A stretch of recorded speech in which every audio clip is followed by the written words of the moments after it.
ஏன்னா அது senior citizen நீங்கள் வந்து காலைல எழுந்து கிளம்பணும் அப்படின்னும் போது சரி நான் எங்கள் ஆஃபீஸில் கொடி ஏற்றிட்டு வந்துட்டு அப்புறம் ஒரு பொறுமையாக ஒரு 10 மணிக்கு கூப்பிடுவாங்கன்னு நினச்சேன்.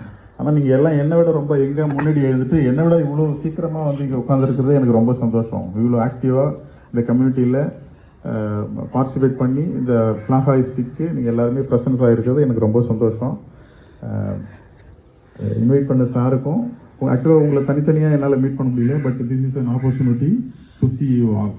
அதனால் உங்களோட ஏதாவது தேவைகள் ஒரு சில தேவைகள் இருந்தது, என்னால் முடிஞ்ச விஷயங்கள் நான் பண்ணேன். இன்னும் சில பூர்த்தி செய்யப்பட வேண்டிய விஷயங்கள் இருக்குது, அதையும் நான் I try to complete as soon as possible. ஏன்னா இது தனிப்பட்ட ஒரு இண்டிவிஜுவல் என்னோட கையில் மட்டும் இருந்ததுன்னா நான் அதை சீக்கிரமாக செஞ்சு கொடுக்க முடியும். It's a chain of officers are people to do that thing. Hope you all understand I think what is the matter I am speaking about. So அதையும் நான் கூடிய சீக்கிரத்தில் முடிச்சு கொடுத்துருவேன். அப்புறம் சார் இன்னும் ஒரு சில விஷயங்கள் சொல்லியிருக்கிறாங்க, அதையும் நம்ம பார்த்துருவோம். எவ்வளோ பாசிபிளாகவும் எவ்வளோ சீக்கிரமாகவும் விரைவாகவும் செய்ய முடியுமோ அதை நம்ம செஞ்சு கொடுத்துருவோம். உங்களை பார்த்தது எல்லாருக்கும் எனக்கு ரொம்ப மகிழ்ச்சி.